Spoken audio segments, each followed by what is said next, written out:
તો એ જે શ્લોક પહેલાનો આ જે પૂર્વ ભૂમિકા અને મંગલાચરણ શ્રી ગોકુલનાથજી કરી રહ્યા છે, એમાં શ્રી ગોકુલનાથજી મૂળમાં એમ કહી રહ્યા છે કે જે આચાર્ય ચરણોના જે અલૌકિક નામ છે તેમને પ્રકટ કરવા માટે એ હેતુથી શ્રીમદ પ્રભુ ચરણોએ આ સ્તોત્રની રચના કરી. હવે કહી રહ્યા છે કે ભાઈ આચાર્ય ચરણોના સ્વરૂપનો પ્રાકટ્યનો હેતુ શું? તો કહી રહ્યા છે આચાર્યના જે સ્વરૂપનો પ્રાકટ્યનો એકમાત્ર હેતુ છે પુષ્ટિ ભક્તિ માર્ગનો પ્રાકટ્ય. અને પછી વળી પાછા કહે છે ભાઈ પુષ્ટિ ભક્તિ માર્ગનો પ્રાકટ્ય કરીને શું થશે? તો કહી રહ્યા છે કે જે સાક્ષાત પુરુષોત્તમ સ્વરૂપ જે સર્વનો જે મૂળ છે, આદિ મૂર્તિ કૃષ્ણ સેવ્ય, એ જે સાક્ષાત મૂળ પુરુષ જે શ્રી કૃષ્ણ કોણ? જે સર્વશ્રુતિ ભાગવત ગીતાદિ અનેક અલૌકિક પ્રમાણથી જે સિદ્ધ છે, એવા જે એ પ્રમાણથી જે સિદ્ધ જે પ્રમેયભૂત જે સાક્ષાત પુરુષોત્તમ શ્રી કૃષ્ણ છે, એમના યથાર્થ સ્વરૂપ અને શ્રી ભાગવત ઇત્યાદિ જે છે એનો યથાર્થ ગૂઢાર્થ ને પ્રકટ કરવાનો શ્રીમદ આચાર્ય ચરણોનો પ્રાકટ્યનો હેતુ છે. એવા શ્રીમદ આચાર્ય ચરણોના સ્વરૂપ ને વર્ણન કરવા માટે શ્રીમદ પ્રભુ ચરણોએ સર્વોત્તમ સ્તોત્રની રચના કરી. એકદમ સિમ્પલ, બહુ બુદ્ધિ ચલાવવાની જરૂર નથી શ્રી ગોકુલેશજીની ટીકામાં, બરાબર છે. પણ હવે જુઓ, મંગલાર્થમ સ્તુવંતી એમ કહી રહ્યા છે. તેથી કરીને સર્વમૂલત્વેના એવા શ્રી કૃષ્ણની મંગલ કામનાના માટે સ્તુતિ કરી રહ્યા છે. કોણ? શ્રીમદ પ્રભુ ચરણો. કઈ સ્તુતિ કરી રહ્યા છે મંગલ કામના માટે? તો કહી રહ્યા છે પ્રાકૃત ધર્માન અનાશ્રયમ. એ શ્લોકથી શ્રી કૃષ્ણની અહીંયા સ્તુતિ કરી રહ્યા છે. કેવી સ્તુતિ? સર્વમૂલત્વેના, બધામાં મૂળ છે. જો અહીંયા એકદમ સ્પષ્ટ રીતે છે કે ભાઈ આચાર્ય ચરણો જે છે પણ પુરુષોત્તમ છે, શ્રીમદ પ્રભુ ચરણો પણ પુરુષોત્તમ છે, પણ મૂળ કોણ છે? મૂળ કોણ છે? આદિ મૂર્તિ કોણ છે? શ્રી કૃષ્ણ. બરાબર છે. એ હંમેશા ધ્યાનમાં રાખવાનું કે પુરુષોત્તમત્વ તો શ્રી મહાપ્રભુ અને શ્રી ગોપીનાથ ચરણ અને શ્રીમદ પ્રભુ ચરણોમાં છે. No doubt about that. કે ઘણા વલ્લભ કુલના બાળકો મને એમ આક્ષેપ કરે છે કે ભાઈ આ ધવલભાઈ તો કોઈ શું છે કે પેલા મહારાજમાં કોણ હતા ભાઈ મૂવીની અંદર? કરસનદાસ મૂલજી, રાઈટ? તો એ કહે છે કે આ નવો કરસનદાસ મૂલજી છે, મહાપ્રભુજીના પુરુષોત્તમત્વને માનતો જ નથી. અરે ભાઈ, એવું નથી. મહાપ્રભુજીના કૃષ્ણાસ્ય રૂપતાને તો અમે માનીએ જ છે, પણ ભાઈ એ કૃષ્ણાસ્ય જે રૂપતા છે એમની, એ કૃષ્ણના કારણે છે કે એમને કારણે છે? તો કૃષ્ણને વલ્લભાસ્ય નથી કહેવાતું, વલ્લભને કૃષ્ણાસ્ય કહેવાય છે. સમજો વાતને. તેથી કરીને જ્યારે શ્રી વલ્લભ એમ કહેતા હોય તત્વાર્થ દીપ નિબંધા અંતર્ગત કે આદિ મૂર્તિ કૃષ્ણ સેવ્ય, તો ત્યાં કહે છે કે આદિ મૂર્તિ જે છે એટલે કે બધી એ બ્રહ્માત્મક બ્રહ્મના નામ રૂપ કર્મ છે. અને આ બધા આચાર્ય જે છે, આચાર્ય મામ ચૈત્ય વપુષામ સ્વગતિમ વ્યનક્તિ ઇત્યાદિવત, અને આચાર્ય મામ વિજાનીય ઇત્યાદિ વચનાનુસાર આચાર્યને મારે સ્વરૂપ જાણ અને આચાર્ય દ્વારા હું પ્રકટ થાઉં છું, એવા જે ભગવાનના વચનો છે એ પણ એમાં પણ એ ખાસ ધ્યાનમાં રાખવું કે ભાઈ મૂળ તે જે છે તે કૃષ્ણ છે. ઓકે, ભલે ને દેવો ભૂત્વા દેવમ યજેત, દેવ થઈને દેવને પૂજો, એવો સિદ્ધાંત છે. એટલે જ મેં પહેલા પણ કહ્યું હતું શુદ્ધાદ્વૈતની અંદર દેવો ભૂત્વા દેવાન યજેત એમ કહે છે, દેવ થઈને દેવોને ભજો. દેવ થઈને દેવને ભજો. એટલે જ આપણે ત્યાં શંખ ચક્રાદિ જે ચિહ્ન ધારણ કરવાનો પણ એ જ પ્રકારથી વિધાન છે. સિદ્ધાંત રહસ્યની ટીકાની અંદર પણ ટીકાકારોએ આ વસ્તુનો નિર્દેશ કરેલો છે. ઓકે, તેથી કહી રહ્યા છે મંગલાર્થમ સ્તુવંતી. હવે મંગલ કેમ કરવાનું, મંગલાચરણ કેમ કરવાનું? કોઈ પણ ગ્રંથની અંદર મંગલાચરણનો શું ઉપયોગ? તો મંગલાચરણની અંદર ઘણી બધી વસ્તુઓ જે છે તે આપણને ગ્રંથમાં શું થશે, શું આવશે, કયો વિષય આવશે, ગ્રંથ કેમ લખાયો, અને ગ્રંથ શરૂ કરતા પહેલા જે ગ્રંથકાર છે એનો હેતુ શું છે, અને જે ગ્રંથ લખવા પહેલા જે આચાર્ય દેવની જે વંદના કરવામાં આવે છે એ સર્વ કાંઈ મંગલ આચરણની અંદર રહે છે. આ એક આપણી ડિસિપ્લિન છે વૈદિક સનાતન ધર્મની. બરાબર છે? તો એમાં કહે છે પહેલા તો વસ્તુ નિર્દેશ રૂપ જે છે, વસ્તુ નિર્દેશ જે છે મંગલાચરણની અંદર થતો હોય. વસ્તુ નિર્દેશ એટલે કે ગ્રંથ કોનો છે, ગ્રંથમાં શું લેવામાં આવશે, ગ્રંથની થીમ શું છે, ગ્રંથનો સબ્જેક્ટ મેટર શું છે, જે લોકોને ઇંગ્લિશ ના ખબર, ગ્રંથમાં વિષય શું છે, આ એનો ઓવરવ્યુ આપવો હોય તો વસ્તુ નિર્દેશ કરવામાં આવતો હોય છે. આ ખ્યાલ આવ્યો? એ મંગલાચરણની અંદર કરવામાં આવતું હોય છે. અચ્છા, એ શરૂ થતા પહેલા, વસ્તુ નિર્દેશ શરૂ થતા પહેલા જે છે, માને વેદમાં એમ કહેવાય છે ને, ઇવન બ્રહ્મસૂત્રની અંદર પણ અથાતો બ્રહ્મ જિજ્ઞાસાની અંદર, આ મારું મોઢાનું બોલી રહ્યો છું ભાઈ, નહીં તો ફરી આ ટીકાની અંદર નથી, પણ તમને ખબર પડે એટલા માટે, પછી હું આગળ જઈશ. અથાતો બ્રહ્મ જિજ્ઞાસાની અથ શબ્દશ્ચ, ત્યાં મહાપ્રભુજી કહે છે કે અથ શબ્દશ્ચ, અથ શબ્દનો ઘણા બધા અર્થ થાય છે. અથાતો બ્રહ્મ જિજ્ઞાસાની અંદર અથ શબ્દનો અર્થ ઘણો બધો થતા હોય. એમાં અથ શબ્દનો અર્થ છે ઓમકાર, એટલે કે મંગલ શરૂઆત. બરાબર છે? અને ઓમકાર જે છે, જે પ્રણવ છે, એ મંગલને, અથ શબ્દ જે છે એ મંગલ સૂચક છે. જસ્ટ મંગલ સૂચક. અર્થ શબ્દના ઘણા અર્થ છે બાય ધ વે, પણ અર્થ શબ્દનો એક અર્થ છે મંગલ સૂચક. એટલે કે મંગલ જે બોલવાથી જ મંગલ સૂચક થઈ જાય. અર્થ શબ્દશ્ચ ઓમકારશ્ચ. કેમ? તો કહે છે કે જેવી રીતે બ્રહ્મ જ્ઞાન જેવી રીતે વેદનો અને ગાયત્રી નો મંત્ર કરતા પહેલા પ્રણવનો મંગલાચરણ કરવામાં આવતો હોય છે, પ્રણવ રૂપ મંગલાચરણ. કેમ કે ઓમ શબ્દ જે છે અકાર, ઉકાર, મકાર અને અનુસ્વાર, એવી રીતે અકાર, ઉકાર, મકાર, જે રીતે આપણે અકારનો ઉચ્ચારણ કરીએ મોઢાથી, ઉકારનો ઉચ્ચારણ કરીએ મોઢાથી, અને મકાર અને અનુસ્વારનો જો ઉચ્ચારણ કરીએ, તો બાયોલોજીકલી આપણા જે તાલુ ઇત્યાદિ, મોઢામાં જે તાલુ ઇત્યાદિ, કંઠ ઇત્યાદિ નો જે ઉપયોગ કરીએ છીએ, અને આપણા જે અધરનો ઉપયોગ કરીએ છીએ જે બોલવા માટે, જે તેમાં એ પ્રદેશને જો તમે એનાલિસિસ કરો બાયોલોજીકલી, અને હું નથી કહેતો પાણીની કહે છે, પાણીની જે સૂત્ર છે તેની અંદર પાણીની પણ એમ જ કહે છે.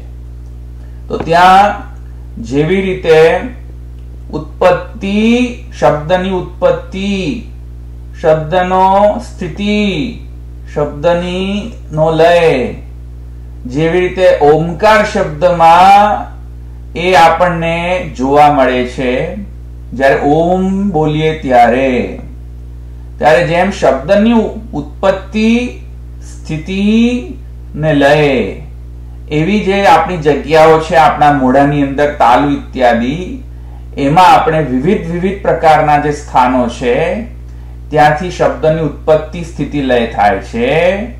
અને અકાર જે છે એ ઉત્પત્તિ રૂપ છે, તો અકાર અને જે અનુસ્વાર જે છે એ લય રૂપ છે. તો આખી જે રેન્જ જે છે નામની ઉત્પત્તિની જેમ આપણા મોઢામાં સ્થિત છે, એવી રીતે સર્વ સૃષ્ટિનો નામ રૂપ કર્મનો ઉત્પત્તિ, સ્થિતિ ને લય એ કોના દ્વારા છે? કોનામાં છે? કોના દ્વારા છે? બ્રહ્મ. બરાબર. તો તેથી બ્રહ્મને જ્યારે જો સિમ્બોલિકલી જાણવું હોય તો ઓમકાર નો ઉપયોગ મંગલાચરણમાં પણ જસ્ટ મંગલ સૂચક છે. જસ્ટ મંગલ સૂચક. અર્થ શબ્દ ઘણી વખત મંગલ સૂચક, અથ સર્વ ગુણોપેત કાલ પરમ શોભન યર્હેવાજ ઇત્યાદિમાં પણ અથ શબ્દનો ઉપયોગ આવે છે. પણ જરૂરી નથી કે હંમેશા અથ શબ્દનો ઉપયોગ મંગલાચરણ કે મંગલવાચકમાં જ હોય ખાલી. કેમ કે અથા તો બ્રહ્મ જિજ્ઞાસાની અંદર અથ શબ્દનો અલગ અર્થ છે ભાઈ, પણ આ તો જસ્ટ કહી રહ્યો છું. તો મંગલ સૂચકતા જે છે એ ગ્રંથારંભમાં વસ્તુ નિર્દેશ કરવા માટે પણ કરવામાં આવે છે. અચ્છા, દેવ આચાર્યને નમન કરવા માટે પણ મંગલ આચરણમાં એ કરવામાં આવે છે. જેવી રીતે તર્ક સંગ્રહની અંદર પણ તમે જો વસ્તુ નિર્દેશ માટે જો વાગાર્થ વિવ સંપૃક્તૌ વાગાર્થ પ્રતિપત્તયે જગતઃ પિતરૌ વંદે પાર્વતી પરમેશ્વરો પાર્વતી પરમેશ્વરૌ. હવે જો અહીંયા આ મંગલાચરણ તર્ક સંગ્રહની અંદર એમ કે છે વાણી અને અર્થ જેમ હેન્ડ ઇન હેન્ડ ચાલે, જેવું બોલો તેવો જ અર્થ પ્રકટ થવો જોઈએ, જેવો અર્થ છે તેવું જ બોલવું જોઈએ. શબ્દ અને અર્થ હેન્ડ ઇન હેન્ડ ચાલતા હોય તો સમજમાં આવે, બોલે કઈ ને અર્થ ક્યાં હોય ખબર ન પડે. એવી રીતે જેમ વાણી એટલે કે શબ્દ અને અર્થ બે સાથે ને સાથે જ એક વાક્ય ભાવાપન્નતા હોવી જોઈએ, એવી રીતે જગતના જે માતા અને પિતા જે હંમેશા એક સાથે જ ચાલે છે, એક સાથે જ રહે છે. કોણ? પાર્વતી અને પરમેશ્વર, એટલે કે મહાદેવજી અને પાર્વતી. જો કે આ શિવ ભક્ત છે એટલે. ઓકે, જો મંગલાચરણ ની અંદર શું કહી દીધું? પાર્વતી અને પાર્વતી પરમેશ્વરો, એનાથી દેવ વંદન થઈ ગયો અને વસ્તુ નિર્દેશ પણ થઈ ગયો કે ભાઈ તર્ક સંગ્રહ ની અંદર જે છે તે અમે આ વિષય લઈશું.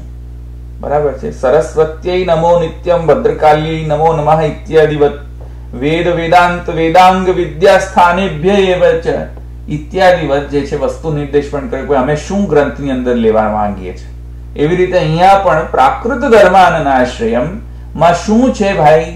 બરાબર, કઈ વસ્તુ નિર્દેશ છે, શું કરવાના શું છે આ ગ્રંથની અંદર એ ખબર પડશે, એ સિમ્બોલિકલી ખબર પડશે. બરાબર છે. હવે તો દેવવંદન, આચાર્ય વંદન, વસ્તુ નિર્દેશ, અપૂર્વતા પણ ક્યાંક ક્યાંક કહેવામાં આવે છે કે કેમ પહેલા કોઈ કર્યો નહીં, અત્યારે જ કેમ કર્યો? પહેલા કોઈ કેમ નથી પ્રકટ કર્યા? આ રીતે વગેરે વગેરે ઘણા બધા પ્રકારના અહીંયા તત્વો જે છે તે મંગલાચરણની અંદર, ન્યાય સૂત્રની અંદર પણ પ્રમાણ, પ્રમેય, સંશય, પ્રયોજન, દૃષ્ટાંત, સિદ્ધાંત, અવયવ, તર્ક, નિર્ણય, વાદ, જલ્પ, વિતંડા, હેત્વાભાસ, છલ જાતિ, હેત્વાભાસ, છલ જાતિ, નિગ્રહ ઇત્યાદિ એમાં પણ મંગલાચરણની અંદર ગૌતમ આ જ કરે છે. બરાબર. યોગ સૂત્રમાં અથ યોગાનુશાસનમ, અથ શબ્દ જો પાછો આવ્યો. અચ્છા, જૈમિનીમાં અથા તો ધર્મ જિજ્ઞાસા, અથ શબ્દ જ આવ્યો પાછો. જો કે અથ શબ્દના ઘણા અર્થ છે, બાકી હું કહી રહ્યો છું અત્યારે, આ જસ્ટ એક્ઝામ્પલ આપી રહ્યો. અથ શબ્દના ઘણા બીજા બધા અર્થ થાય છે ભાઈ, પણ અહીંયા અથ શબ્દ જે છે એ મંગલાર્થ પણ હોઈ શકે છે એમ કહી રહ્યો છું. બસ ખાલી કહેવાનું, પછી એવું નહીં સમજી લેતા કે બધા અથ શબ્દનો અર્થ ઓમકાર જ થાય છે અથવા મંગલ જ થાય છે, એવું જરૂરી નથી. અચ્છા, તેથી આ સાંખ્યકારિકાની, જો સાંખ્યકારિકામાં પણ એવું થાય છે, અથવા તો ધર્મ જિજ્ઞાસા એમાં પણ અર્થ શબ્દ છે, વગેરે વગેરે. બરાબર છે. તો નમસ્કાર, દેવવંદન, વસ્તુ નિર્દેશ, ગુરુવંદન, સંકલ્પ. સંકલ્પ પણ હોય છે અમુક વખતે મંગલની અંદર. એટલે કે શા માટે ગ્રંથ લઈ રહ્યા છીએ, સંકલ્પ, પર્પઝ ઓફ ઇન્ટેન્ટ જેને કહેવાય. આવી રીતે મંગલમાં હોય છે. હંમેશા ગ્રંથનું પઠન પાઠન કરો, ભણો કે ભણાવો તો મંગલાચરણ જે છે એની એનાલિસિસ કરો. મંગલાચરણથી જ અડધી વસ્તુ તો ખબર પડી જશે. અડધી વસ્તુ ગ્રંથની જે છે એ મંગલાચરણને સમજવાથી ખબર પડી જશે, કેમ કે વસ્તુ નિર્દેશ છે અંદર. ખ્યાલ આવ્યો? એટલે હવે જુઓ બીજા બધા ટીકાકારો શું કહે છે એ તમને હવે બહુ વધારે હવે તમને બહુ જાણવાની જરૂર નહીં પડે. જો બીજા બધા ટીકાકારો શું કહે છે, એક મિનિટ, આ કેમ આવું છે ભાઈ? હા, તો ભાઈ વસ્તુ નિર્દેશ ક્યાં ગયો? કોઈને મળ્યો કે નહીં વસ્તુ નિર્દેશ? હા, જો આ જો દેખાય છે, ગ્રંથારંભે વસ્તુ નિર્દેશ રૂપમ મંગલમ આચરંતી. આ દેખાય ભાઈ બધાને? હા કે ગયો અવાજ? અચ્છા, ગ્રંથારંભે વસ્તુ નિર્દેશ રૂપમ મંગલમ આચરંતી. બરાબર. એવી રીતે જો તાદૃશ પુરુષોત્તમ આખ્ય વસ્તુ નિર્દેશાત્મકમેવ મંગલમ આચરંતી. આ જુઓ, હવે તમને વસ્તુ નિર્દેશ ખબર પડી ગઈ? આ બધું નથી લઈ રહ્યો પણ હવે તમને ખબર પડે, બધા આવરી લેવા એટલા માટે. બરાબર છે? હવે હરિરાયજીનો જે એક જે છે એ બહુ ઇમ્પોર્ટન્ટ છે, લઈ લે થોડો ઘણો, પછી આપણે વસ્તુ નિર્દેશ રૂપ જે મંગલાચરણ છે એ આપણે જઈએ. સર્વોત્તમ સ્તોત્રનો વસ્તુ નિર્દેશ રૂપ મંગલાચરણ. પ્રાકૃત ધર્માનાશ્રયમ અપ્રાકૃત નિખિલ ધર્મ રૂપમિતિ, એ વાળો શ્લોક. જસ્ટ એક 5 મિનિટ મને આપી દો, થોડું વધારે આપણે લઈ લઈએ. હરિરાયજી થોડો એક પોઈન્ટ કહી રહ્યા છે, we cannot miss that point. તો ગોકુલનાથજીએ તો કરી લીધો પોઈન્ટ, હવે હરિરાયજીનો એક પોઈન્ટ જોઈએ. એક સેકન્ડ, આ તો બહુ પ્રોબ્લેમેટિક છે યાર. હા, હવે આ હરિરાયજીની ટીકા છે, આજે હું બતાવી રહ્યો છું તમને.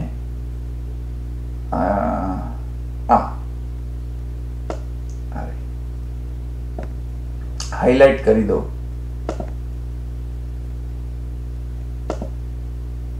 શું થયું?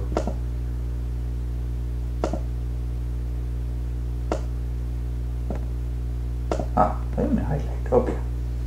યદા હિ વિવિધ માર્ગ પરિભ્રમણ તાપોપત ઉપતપમાનાનામ ક્વચિદપી ગોકુલાધીશ સાક્ષાત્કારમ અલભમાનાનામ શ્રીમદ આચાર્ય ચરણ સેવનમ વિના કેવલમ સ્વાર્થ પ્રકટિત દૈવાનામ સ્વ આચાર્ય સ્વરૂપ જ્ઞાનેન તત્પ્રાપ્ત્યર્થમ તદ્ભાવ પ્રતિબંધ નિવારણૈક સ્વરૂપમ તન્નામાષ્ટોત્તર શતમ વક્તુમ પ્રતિજાન. ત્યાં હરિરાયજી કહે છે. હરિરાયજી શું કહે છે જુઓ, કે વિવિધ માર્ગ પરિભ્રમણ તાપ ઉપતપમાનાનામ ક્વચિદપી ગોકુલાધીશ સાક્ષાત્કારમ અલભમાનાનામ. બરાબર. કેવા જીવ? એવા જીવ કે વિવિધ માર્ગો પર પરિભ્રમણ કરી રહેલા, વિવિધ ભક્તિ માર્ગ અથવા વિવિધ માર્ગ પરિભ્રમણ કરી રહેલા, ફરતા, પરિભ્રમણ. કેમ પરિભ્રમણ કરતા? તો કહે છે કે ભાઈ શ્રી ગોકુલાધીશ સાક્ષાત્કાર કરવા માટે, ગોકુલાધીશનો સાક્ષાત્કાર કરવા માટે, પ્રાપ્ત કરવા માટે એમના મનમાં જે તાપ ક્લેશ જે થતો, અને એના કારણે વિવિધ માર્ગમાં પરિભ્રમણ કરતા જે જીવો એ લોકોને ગોકુલાધીશ્વરનો સાક્ષાત હજુ પણ થયો નહીં. કેમ ન થયો? તો કહે છે શ્રીમદ આચાર્ય ચરણમ સેવમ વિના, આચાર્ય ચરણ સેવનમ વિના. બરાબર છે. આમ શ્રીમદ આચાર્ય ચરણોની સેવા વિના જે છે આ શ્રી ગોકુલાધીશ સાક્ષાત્કારમ જે છે એ લોકોને થયો નહીં. તો આચાર્ય ચરણોના સ્વરૂપના જ્ઞાન પ્રાપ્ત કરવા માટે અને શ્રી ગોકુલાધીશ્વર જે છે, જો શ્રી ગોકુલાધીશ સાક્ષાત્કારમાં જે પ્રતિબંધ આવે એવા પ્રતિબંધોનો નિવારણ કરવા માટે શ્રી આચાર્ય ચરણોના સ્વરૂપનો જ્ઞાન લેવા માટે આ અષ્ટોત્તર શતનામાવલીનો પ્રાકટ્ય છે. શોર્ટમાં કહી દીધું મેં, બહુ સિમ્પલ લેંગ્વેજમાં. બરાબર. ભગવાનને પ્રાપ્ત કરવા માટેના જે માં આવતા જે પ્રતિબંધો, એ પ્રતિબંધોનો નિવારણ કોનાથી થશે? કોનાથી થશે? આચાર્ય ચરણોનું સેવન કરવાથી. આચાર્ય સ્વરૂપ જ્ઞાન. બરાબર. હવે તમે કોઈ પૂર્વ પક્ષી કે આ ભાઈ તમારો સંપ્રદાય છે કે તમે તો બડાઈ કરો જ ને, તો કહે છે નનુ ભગવત ભક્તિ પ્રતિબંધ નિરાકરણાર્થમ અનેક સાધનાની શ્રૂયતે. ભાઈ હે ખ્યાલ આવ્યો કે નહીં? ભાઈ કહે છે કે ભાઈ એ તો તમે બધી અવૈદિક વાત કરી રહ્યા છો, પ્રમાણ વગરની. કોણે કહ્યું કે આચાર્ય ચરણોના સ્વરૂપની આવશ્યકતા છે ગોકુલાધીશ સાક્ષાત્કારમાં?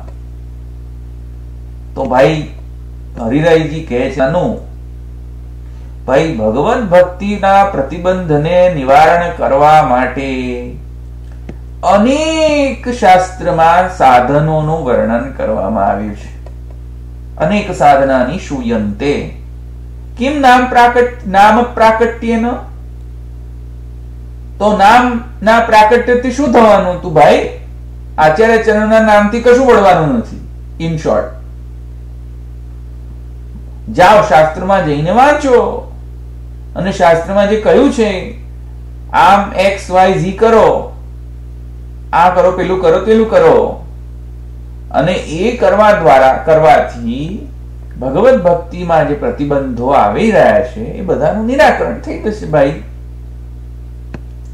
અને ઉપરથી ભાગવતમાં પણ કહ્યું છે દાન વ્રત તપ હોમ જપ સ્વાધ્યાય સંયમૈ શ્રેયોભિ વિવિધૈશ્ચ અન્યૈ કૃષ્ણે ભક્તિર્હિ સાધ્યતે.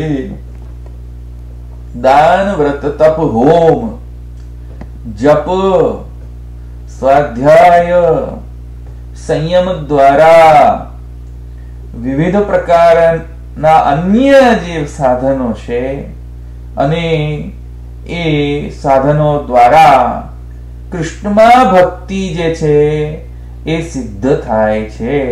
કૃષ્ણે ભક્તિર્હિ સાધ્યતે. કૃષ્ણમાં ભક્તિ જે છે એ સિદ્ધ થાય છે. આવું તો ચોખ્ખું ભાગવત પુરાણ કે દશમ સ્કંદ. દાન વ્રત તપ હોમ જપ સ્વાધ્યાય સંયમૈ. તો જન્માંતર સહસ્રેષુ યોગ તપ સમાધિભિ કૃષ્ણે ભક્તિ પ્રજાયતે. આ મને રેફરન્સ યાદ નથી, પણ શાસ્ત્રનો રેફરન્સ છે. યાદ નથી ક્યાંથી લીધો. કોઈ યાદ હોય તો બોલો, મને ભૂલી ગયો ક્યાંથી લીધો મેં. જન્માંતર સહસ્ત્રેષુ, જન્માંતર લઈ લે, સહસ્ત્ર જન્મો લઈ લે. યોગ તપ દાન વ્રત, આ બીજી જગ્યાએ લખ્યું છે, મને નથી લખ્યું ભાઈ. હવે આ તો મારા મનમાં આવી જાય છે એટલે હું બોલી દઉં છું. પણ આ મનમાં આવેલી જે વાક્ય છે એ શાસ્ત્રીય વાક્ય છે, મારા મનનો ઘડેલો નથી. જન્માંતર નિર્ણયમાં ગુસાઈજીએ ટાંકેલું છે. હા, પણ કોઈક શાસ્ત્ર માંથી ટાંકેલું, મને ભૂલી ગયો. પણ એની જન્માંતર સહસ્ત્રેષુ યોગ વ્રત તપ યોગ સમાધિ ઇત્યાદિ. એટલે કહે છે આ એક વાક્ય છે જો કે દાન વ્રત તપ હોમ સ્વાધ્યાય વગેરેથી કૃષ્ણમાં ભક્તિ સિદ્ધ થઈ જાય છે. આ એક સ્ટેટમેન્ટ. પણ ભાઈ બીજા સ્ટેટમેન્ટ તો જુઓ. બીજા સ્ટેટમેન્ટમાં કહે છે કે સહસ્ત્ર જન્મો લેવા પછી, સહસ્ત્રના પણ સહસ્ત્ર જન્મો લેવા પછી, અને એવા ખાલી પીલીના જન્મો નહીં, ખાઈ પીને ચારવાક મોજ મસ્તી કરી એવા જન્મો નહીં. એવા જન્મો જ્યાં તપ કર્યું હોય, તમે લોકોએ સ્વાધ્યાય કર્યો હોય, યોગ કર્યો હોય, બધા જ સાધનો કરી ચૂક્યા હોય, પણ છતાંય એવા જીવોને કૃષ્ણમાં ભક્તિ થતી નથી. હવે આ જન્મમાં આપણને જો કૃષ્ણની ભક્તિ થઈ હોય તેનો શું વિચારવું? હવે બોલો. અહીંયા શાસ્ત્ર એમ કહે છે જન્માંતર સહસ્ત્રેષુ ઇત્યાદિ. સહસ્ત્ર જન્મોમાં પણ લોકો ઊંધા પડી જાય છે તપ યોગ સમાધિ કરીને, પણ બે બાપડાઓને શું કહે છે, બાપડાઓને કૃષ્ણમાં ભક્તિ પેદા થતી નથી. આવો શું કરવું? જો અત્યારે આવો જન્મ આપણને કૃષ્ણ ભક્તિ કરવા માટે આચાર્ય ચરણોના પ્રાકટ્યના કારણે મળ્યો હોય તો શું કેટલો મહત કૃપા ગણી શકાય. શાસ્ત્રમાં એવું કહ્યું છે. તો હવે મારે શું કરવું? બરાબર. તો આગળ કહે છે, આ જસ્ટ ખાલી મેં ડાયગ્રેસ થઈ ગયો.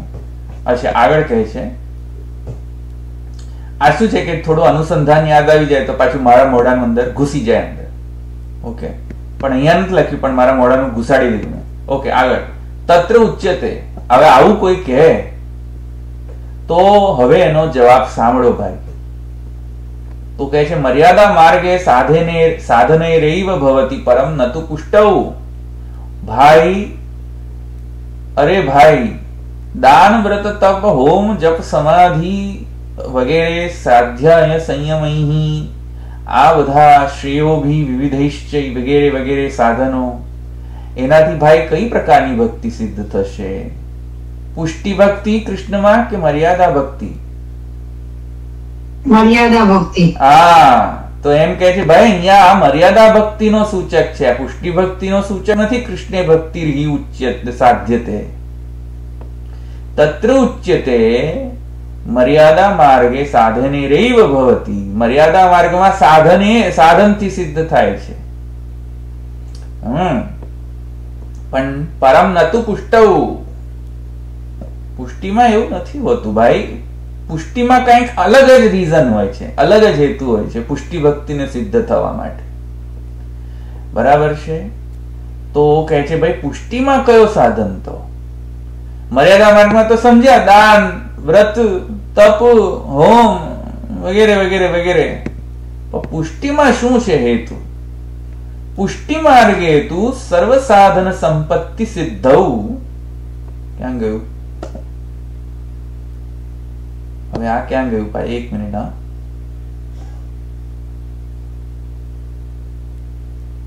એક તો આ બહુ પ્રોબ્લેમ છે મારો. 16 પેજ ઉપર. હા, એ જ આ જ છે ને?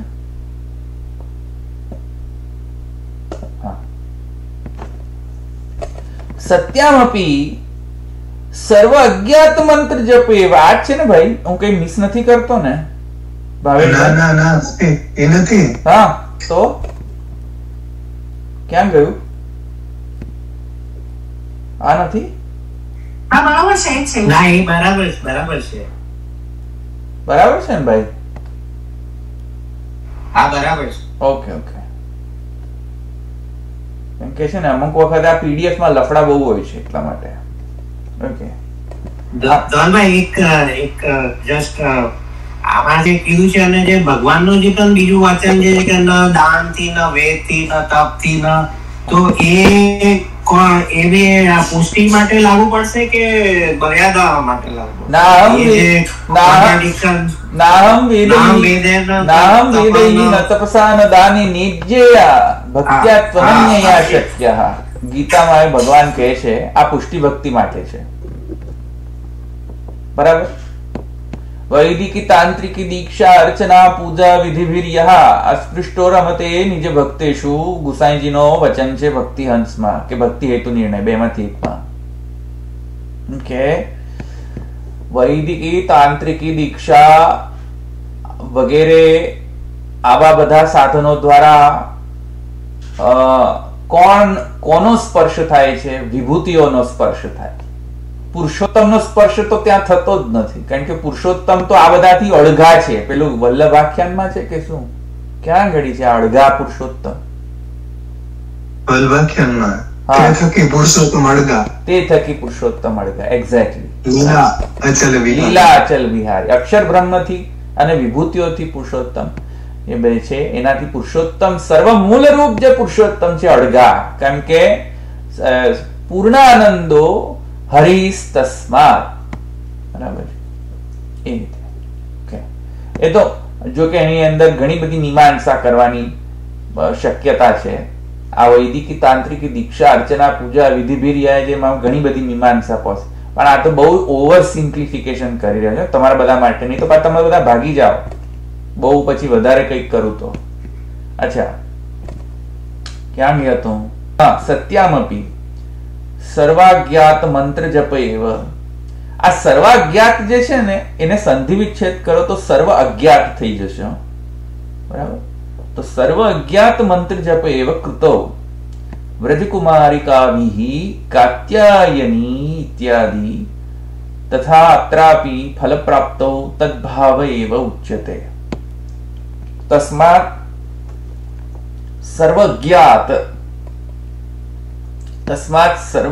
સર્વ અજ્ઞાત એતન નામ પ્રાકટ્ય અતિરિક્ત સાધન અસાધ્યત્વમ જ્ઞાત્વા એવ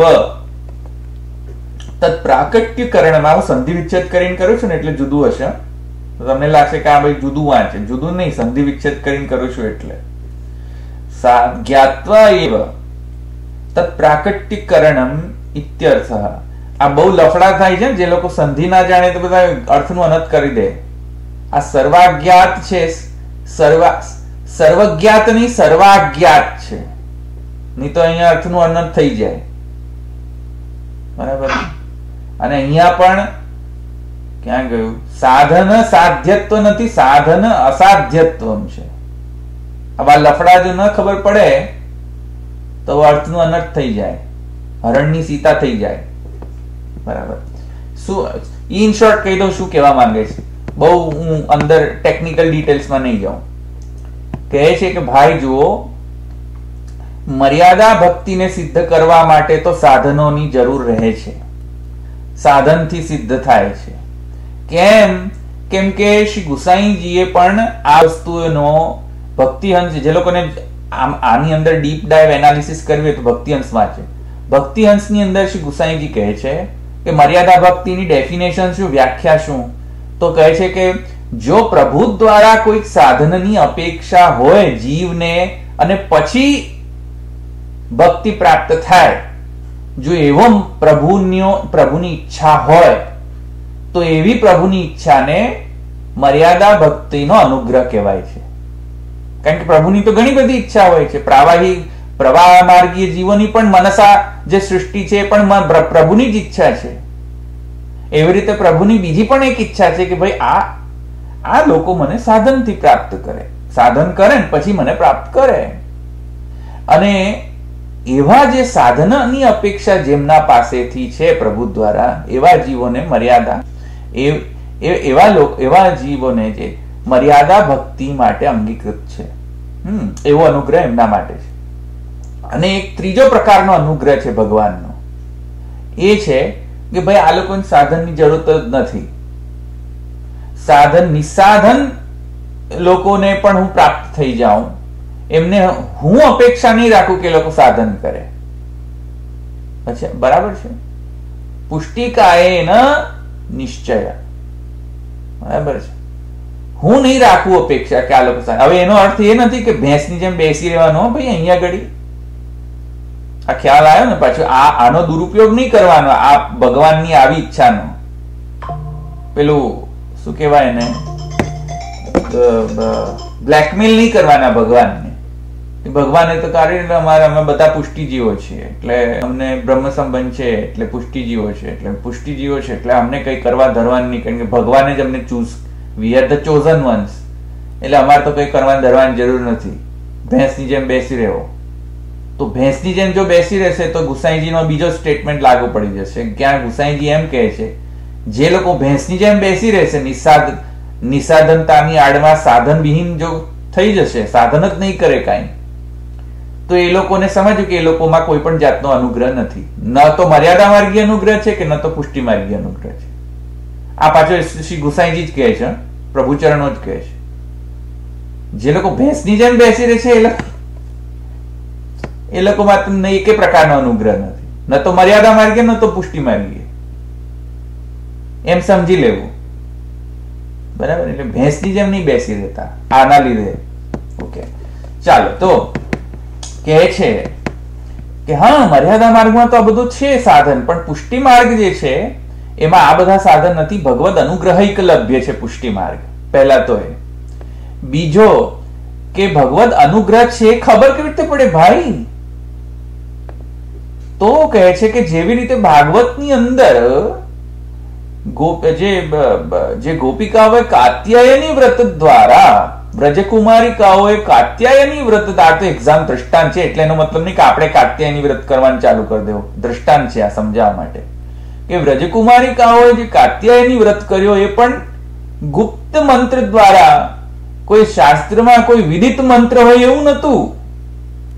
ભક્તિ માર્ગીય જે ગુપ્ત મંત્ર છે એવો જે કાત્યાયની વ્રત જે છે એ વ્રતના મીશે, એ વ્રતના જે એ વ્યાજથી ઠાકુરજીને પ્રાપ્ત કરવાનો એક પ્રકારનો એક સર્વ સ્નેહ, જે સર્વ સાધનની મૂળની અંદર જે નિર્ગુણ સ્નેહ રહેલો છે ભગવાનના માટે, એ નિર્ગુણ સ્નેહના કારણે આ જે ગુપ્ત મંત્ર જે છે અથવા ગુપ્ત જે સાધન છે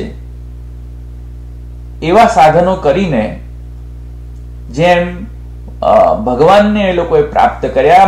મયેમાં રંસતક ક્ષપા ઇત્યાદિ આશીર્વાદ પણ પ્રાપ્ત કર્યા ભગવાન દ્વારા. ગોપિકાઓએ ભગવાન એમને આશીર્વાદ આપ્યા કાત્યાયની વ્રત દ્વારા કરવાના કારણે. તો મયેમાં રંસતક ક્ષપા એવો જે આશીર્વાદ ભગવાને આપ્યો ગોપિકાઓને, અને પછી ફલપ્રાપ્તિ થઈ. ફલ પ્રકરણની અંદર જે તામસ ફલ પ્રકરણની અંદર જે ફલપ્રાપ્તિનું વર્ણન છે તે એ હવે આ કાત્યાયની વ્રત છે, ક્યાંય મેન્શન નથી શાસ્ત્રમાં. ક્યાંથી આવ્યું આ સાધન? એવી રીતે સર્વ નિર્ગુણ નિરુપધિ સ્નેહ જે છે એ ગૂઢ રહે છે. શાસ્ત્રમાં સીધું ન કહી દે એકદમ ગૂઢ આવી રીતે કરો તો આમ થશે. કઈ કર્મકાંડ નથી આ ભાઈ, આ સ્નેહ માર્ગ છે.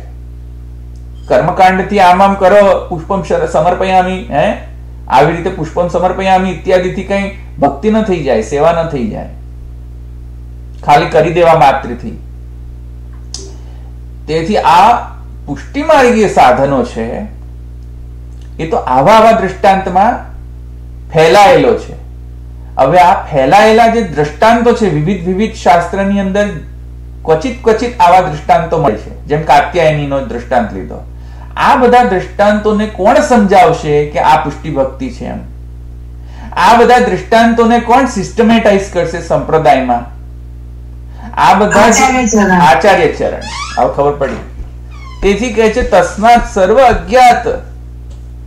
કોઈને ખબર નથી. આ ખબર તો છે કાત્યાયની વ્રત, પણ એની પાછળનો જે ગૂઢ સિદ્ધાંત છે નિરુપધિ સ્નેહનો, એ તો આચાર્ય ચરણોને જ ખબર પડી. બધા આચાર્યોને ખબર હતી ને કાત્યાયની, ભાગવત પુરાણ બધા આચાર્ય ભણતા હતા, બધાને ખબર હતી કાત્યાયની વ્રત, બધાને ખબર હતી ભાગવત. પણ જે ગૂઢ છે, સર્વ અજ્ઞાત, પ્રભુ જે પુરુષોત્તમ પ્રાપ્તિનો જે પ્રકાર છે, એ સાધન કોને ખબર પડી? માત્ર કોને? એક્ઝેક્ટલી. હવે એની પર બધી બહુ મીમાંસા થઈ છે કે હું નહીં જવાનો એની અંદર, નહીં તો પછી શું છે અહીં આ લાઈન માંથી બહાર જ નહીં આવી શકું. એટલે હું નહીં જવું, મેં સિમ્પલ જ રાખી છે અત્યારે. ઓકે, વધારે જવું હોય તો ભક્તિ અંશ ભક્તિ હેતુ નિર્ણય જોઈ લે. ઓકે, આગળ. સર્વાજ્ઞાત પ્રાકટ્ય કરણ સામર્થ્ય સામ્યતા તत् ફલ પ્રાપ્તિ સામ્યતા છે પ્રકટીકરિષ્યતિ. આજે ચાલુ ખાતાને અજ્ઞાત છે, ચાલુ ખાતા લોકોને અજ્ઞાત છે. એક મિનિટ ભાઈ, ચાલુ ખાતા લોકોને અજ્ઞાત છે આ. તો એવા જે અજ્ઞાત જે સાધન, અજ્ઞાત નામ, અજ્ઞાત ભગવત પુરુષોત્તમ પ્રાપ્તિનો હેતુ, અજ્ઞાત જે સાધન છે એને પ્રકટ કરવા માટેની રિસ્પોન્સિબિલિટી કોની છે? આચાર્ય છે. અજ્ઞાત. અને એને સંપ્રદાયમાં સિસ્ટમેટાઇઝ કરવાની રિસ્પોન્સિબિલિટી કોને આપી? ભગવાને કોને આપી? આચાર્ય ચરણ. એવા આચાર્ય ચરણોના જો નામ સમજીશું તો આ ખબર પડશે કે ગોકુલાધીશ સાક્ષાત્કારની અંદર સાધન શું છે, ગોકુલાધીશ સાક્ષાત્કારની અંદર મહાપ્રભુજીનો શું રોલ છે. હવે આ જો મેં તમને સમજાયું, પેલા વલ્લભપંથી જેવત નહીં કરો. આ જો શ્રી મહાપ્રભુજીનો અહીંયા સાક્ષી સ્વરૂપ અહીંયા મેન્શન કર્યો છે. જો સાક્ષી સ્વરૂપ, તૃતીયાત્મક સ્વરૂપ એટલે ભાઈ ત્રણ સ્વરૂપ એકની અંદર છે. મિલમાં એટલે મહાપ્રભુજી મોટા અને ગોવર્ધન નાના, એવું નહીં. આ સાક્ષી સ્વરૂપનું વર્ણન થઈ રહ્યું છે. જો બરાબર છે. તો એટલું આપણે જે પ્રકટ સાક્ષી ભાવ, ગૂઢ સાક્ષી ભાવની જે મીમાંસા કરી હતી પહેલા, એ અહીંયા ટાઈપ કરો, હવે અહીંયા લગાડો, એને ઇમ્પ્લિમેન્ટ કરો એને અહીંયા. અચ્છા, આગળ કહે છે ભાઈ આ સર્વ અજ્ઞાત હતો ભાઈ, કોઈને ખબર નથી, તમને કેવી રીતે ખબર પડી?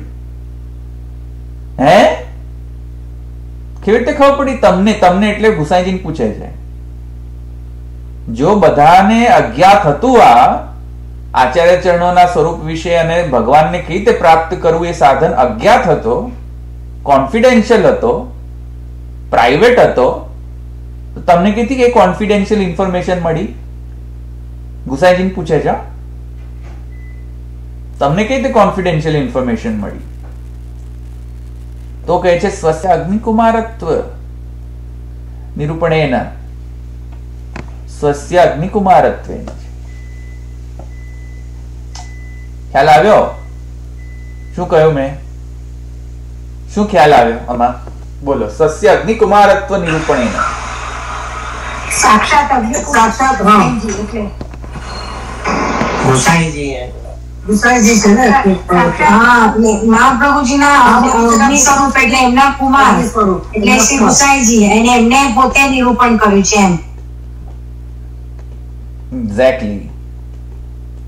કેમ કે અથ શ્રીમદ અગ્નિકુમારાહ, આ બીજા ટીકાકાર પણ એવું જ કહે છે, સ્વસ્યૈવ શ્રીમદ આચાર્ય અખિલ મહાત્મ્ય અભિજ્ઞત્વમ સ્થાપયિતુમ. બરાબર ભાઈ, અગ્નિને અગ્નિકુમાર જાણી શકે. યો યદંશ સતમ ભજે. ખ્યાલ આવ્યો? યો યદંશ સતમ ભજે, જે જેનો અંશ હોય તે તેને ભજે. હા, તે અગ્નિનો અંશ અગ્નિકુમાર જે છે એ અગ્નિકુમારને બેટર સમજી શકે કે બીજો કોઈ અન્ય કોઈ સમજી શકે અગ્નિને? તેવી રીતે વૈશ્વાનરને સમજવા માટે જે વૈશ્વાનરના જે અંશરૂપ, પણ પાછું એડિશનલી મહાપ્રભુજી એમ પણ કહે છે કે સ્વાન્વયકૃત અશેષ મહાત્મ્ય સ્થાપિત જેમાં છે એવા જે અગ્નિકુમાર જે શ્રી ગુસાઈજી છે, એમને જ અગ્નિનું યથાર્થ સ્વરૂપ ખબર પડે જે શ્રી મહાપ્રભુજી છે.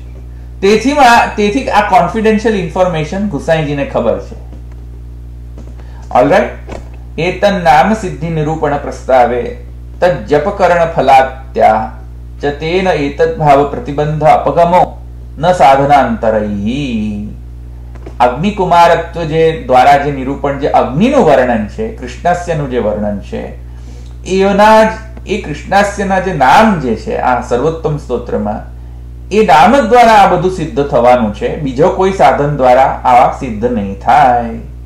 પ્રતિબંધોનો નિવારણ, ગોકુલાધીશ સાક્ષાત્કારમાં જે પ્રતિબંધનો નિવારણ જે છે એ આમના દ્વારા થશે. હવે આ જો ખ્યાલ આવે છે, પ્રાપ્તિ કોની કરવાની છે? મહાપ્રભુજીની પ્રાપ્તિ કરવાની છે કે ગોકુલાધીશની? ગોકુલાધીશની પ્રાપ્તિ કરવાની છે. હા, અને મહાપ્રભુજી નો શું રોલ છે એમાં? એમના નામ દ્વારા ગોકુલાધીશનું પ્રાપ્તિ કરાવશે એમ. પરફેક્ટ. તો કોણ થયું? મહાપ્રભુજી સાક્ષી થયા કે પુંભાવ થયા? સાક્ષી થયા ને, બરાબર. આ આખો થીમ આનો આ જ રહેશે સર્વોત્તમ સ્તોત્રમાં. આ વલ્લભ પંથી જેમ નહીં, બરાબર છે. હવે આગળ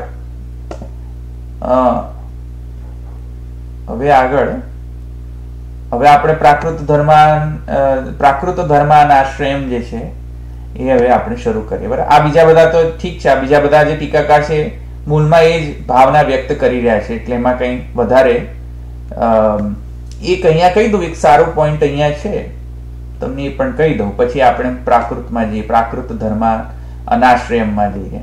તો આ કોણ છે? પાંચમા ટીકાકાર કોણ છે ભાઈ? શું નામ છે?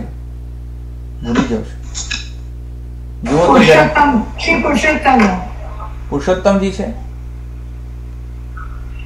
વિઠ્ઠલનાથજી કઈક લખાવ્યું છે ને તમે? વિઠ્ઠલનાથજી શ્રી વલ્લભકૃત વિવૃત્તિ પાંચમા.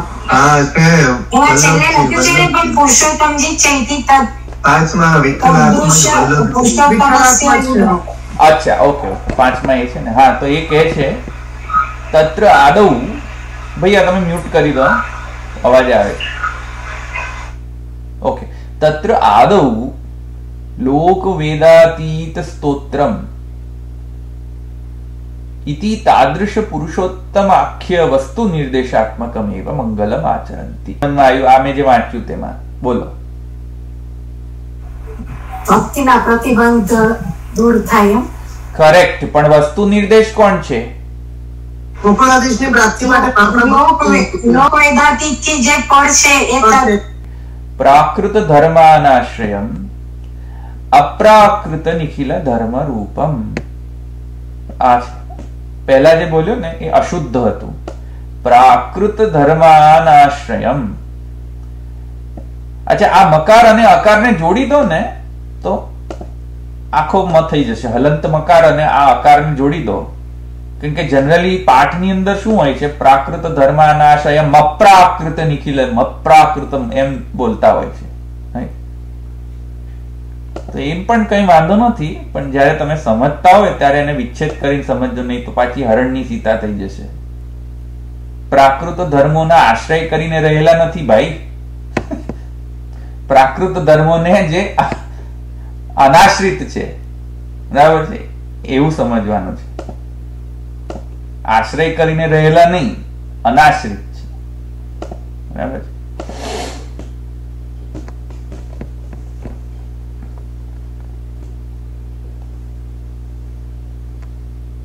પ્રાકૃત ધર્માનાશ્રયમ અપ્રાકૃત નિખિલ ધર્મ રૂપમ ઇતિ નિગમ પ્રતિપાદ્યમ યત્તચ્છુદ્ધમ સાકૃતિ સ્તૌમી. આ શુદ્ધ એનું ઉચ્ચારણ છે. કે આગળ. અચ્છા, અહીંયા કોઈને છે ક્વેશ્ચન?